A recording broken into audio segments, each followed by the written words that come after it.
Salut à tous! Aujourd'hui j'avais envie de vous lire un petit extrait d'article que j'ai découvert. Vous allez avoir une petite surprise. Ça s'appelle Le respect et c'est un article qui dit en gros que autrefois la façon d'éduquer les enfants était telle et que à ce jour elle a changé. Et ils disent que par exemple la politesse n'est pas réservée aux seuls étrangers, comme on serait tenté de le croire en entendant certains enfants parler à leurs parents. Au contraire, il n'est pas de véritable amour filial sans respect. Aussi, dès que le jugement de l'enfant s'éveille, il faut lui apprendre la gentillesse à l'égard des proches en abolissant la peur au profit de la tendresse et de la confiance.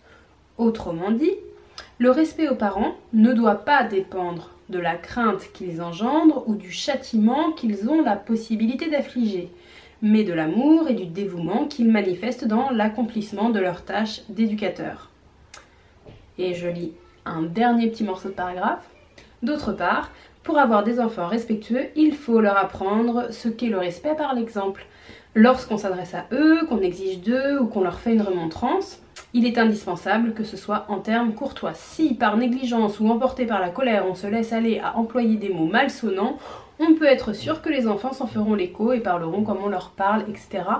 Vous avez compris un petit peu l'idée, je crois, enfin j'espère. Il s'agit d'un article qui parle de presque parentalité positive. Ça recoupe en tout cas pas mal de points de parentalité positive.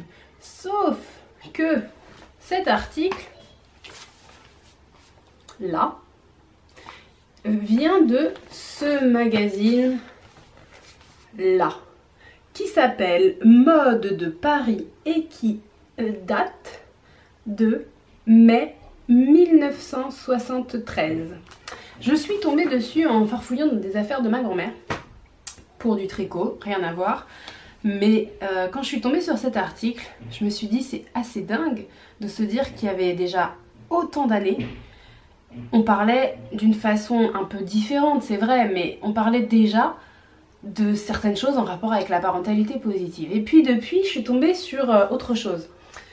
André Stern, vous connaissez tous, hein, puisqu'on en a déjà parlé sur la chaîne et puis que tout le monde en parle. André Stern, en fait, d'où il vient, on ne le sait pas forcément, mais il a forcément des parents, vous le savez. Et moi, ce que j'ai découvert il n'y a pas longtemps, c'est que son papa, c'est pas n'importe qui. Son papa s'appelle Arno Stern. Donc son papa, voilà, il est plus âgé que mon papa à moi. Et son papa, il avait déjà aussi des idées très axées bienveillantes. Et il a développé des choses pour permettre aux enfants de s'exprimer. Donc lui, c'était par le biais de la peinture, en essayant de montrer qu'il était bon de laisser chacun avoir une expression assez libre. Et c'est d'ailleurs sans doute pour ça aussi qu'il a donné cette éducation très libre à son fils André, et que André est devenu l'homme qu'il est aujourd'hui. Voilà, puisque c'est pour ceux, les rares d'entre vous qui ne connaissent pas, André n'a jamais été à l'école, sa sœur non plus, et ça lui a pas du tout entraîné de problèmes dans sa vie en fait. Hein. En gros, voilà, il s'est développé au fur et à mesure de ses enthousiasmes. En fait, ce qu'il dit lui-même, hein, je cite en disant ça, c'est que personne n'a jamais brisé son enthousiasme. Et en fait, c'est ce que son père cherche à démontrer par la peinture, c'est qu'en réalité, il ne faut pas chercher à formater nos enfants, il faut les laisser libres de s'exprimer, et que c'est comme ça qu'on verra apparaître les plus belles choses. Mais du coup, cet homme-là n'est pas tout jeune, c'est pas une nouvelle génération de gens qui arrivent avec des nouvelles idées, c'est des choses qui existent déjà depuis longtemps. Et dernière chose que j'ai découvert très récemment aussi, moi je suis née en 1984, donc je sais pas vous, mais moi je suis née en 1984, et voilà, on imagine bien cette époque, voilà, comment les gens étaient habillés, etc. Et j'ai découvert qu'il y a un film qui est sorti cette année-là, qui s'appelle « Le bébé est une personne ». Et quand on regarde, il y a déjà pas mal d'éléments dans ce film, bien que voilà, les neurosciences depuis aient avancé, mais il y a déjà pas mal d'éléments dans ce film qui permettraient que les gens puissent déjà considérer l'enfant autrement en fait. Et quand je vois l'éducation que j'ai eue moi à cette époque, sachant que moi à ma naissance ce film était déjà sorti, donc ce film il sortait pas comme ça de nulle part. Des gens avaient travaillé dessus, avaient fait des études depuis déjà des années avant, enfin voilà. En fait, tout ça est déjà en mouvement depuis tellement longtemps.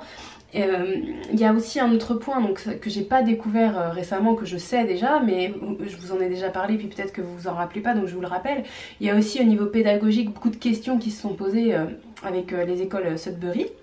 Donc les écoles Sudbury sont des écoles qui laissent une grande liberté à l'enfant et qui existent depuis aussi très très longtemps, parce que c'était à peu près 1950.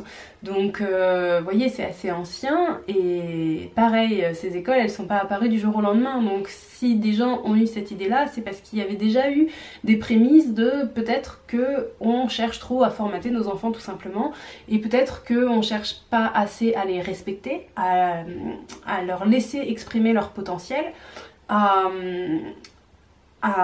accepter qu'ils puissent avoir une réelle identité et un vécu, et choisir eux-mêmes de leur vécu, voilà, à ne pas toujours en fait chercher à les mettre dans la file et qu'ils marchent droit. Et ça d'ailleurs ça se retrouve aussi dans la chanson des... comment ça s'appelle, ah, je perds le nom. Bah, je vous la mettrai en barre d'infos. Je vous mettrai un lien vers cette chanson.